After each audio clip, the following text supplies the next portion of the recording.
Assalamualaikum warahmatullahi wabarakatuh. Hamdan wa syukran lillah wassalatu wassalamu ala rasulillah amma ba'd. Kaum muslimin dan muslimat rahimakumullah dimanapun berada, janganlah kita mudah berprasangka buruk terhadap seseorang atau orang lain. Dikisahkan dalam sebuah riwayat, ada seorang sultan namanya Sultan Murad yang hobinya belusukan, sering menyamar sebagai rakyat biasa di tengah-tengah rakyatnya.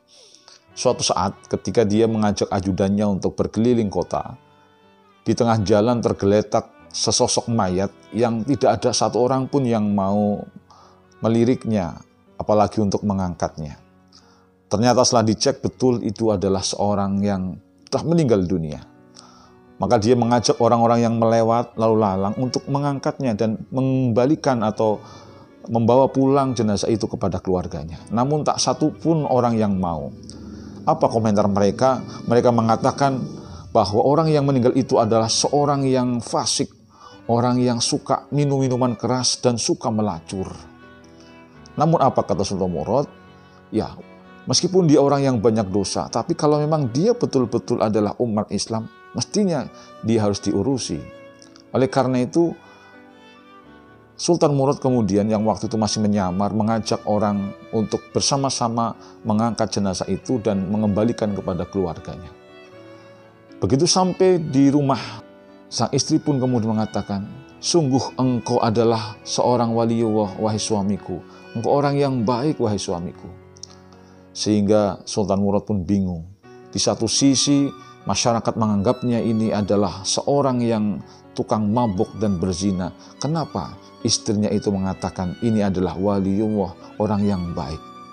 Kemudian Sultan Murad pun berkata kepada istrinya, "Wahai istri, kenapa engkau katakan ini adalah waliullah dan ini adalah orang baik, sedangkan masyarakat mengetahui dan menyaksikan kejelekan orang itu?" "Betul," kata istrinya. "Saya juga dulu sudah sering mengingatkan pada suamiku atas kebaikan yang dilakukan. Karena apa? Di mata orang-orang dia selalu dikatakan tidak baik. Yang pertama, karena dia selalu datang ke toko-toko penjual minuman keras. Sehingga beliau borong semua minuman keras, lalu dia bawa pulang dan dia tumpahkan minuman keras itu di toilet. Dan dia berkata, Alhamdulillah, malam ini aku telah selamatkan pemuda-pemuda dari minuman keras."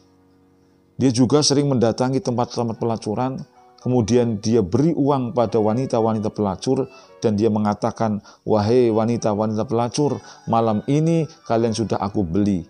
Oleh karena itu, kamu milikku, dan sekarang tutuplah rumahmu dan jangan kau layani laki-laki."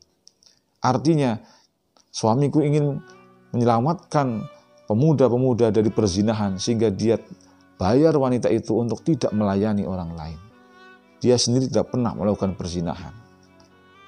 Dulu saya pernah mengatakan dan mengingatkan, "Wahai suamiku, kalau kau berbuat demikian, saya khawatir kelak ketika engkau mati, tidak ada orang-orang di sekitarmu yang mau menyolatkan."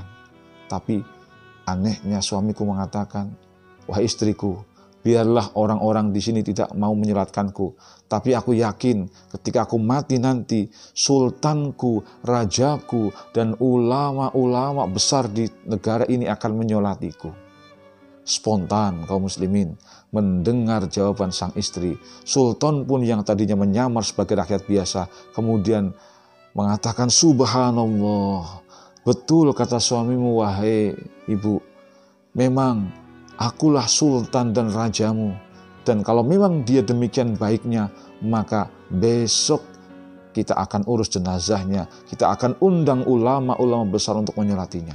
Karena sesungguhnya dia adalah orang yang baik." Kaum muslimin rahimakumullah. Dari kisah ini memang betul. Kadang seseorang melihat orang lain hanya tampak zahirnya saja. Kita menilai si laki-laki itu adalah pemabuk dan pelacur karena memang sering mendatangi toko-toko penjual minuman keras maupun tempat-tempat pelacuran. Tapi kita tidak tahu apa yang ada di balik apa yang dia lakukan. Ternyata apa yang dia lakukan adalah sungguh mulia. Maka pantaslah kalau dia dihormati, disolati oleh rajanya dan oleh ulama-ulama besar di negara ini. Kaum muslimin rahimakumullah, kisah ini menjadi sebuah pelajaran bagi kita agar kita jangan mudah menilai orang lain secara negatif, karena sesungguhnya kita tidak pernah tahu apa yang sesungguhnya dilakukan oleh orang-orang tersebut. Semoga menjadi inspirasi Ramadan. Wal afu minkum. Wassalamualaikum warahmatullahi wabarakatuh.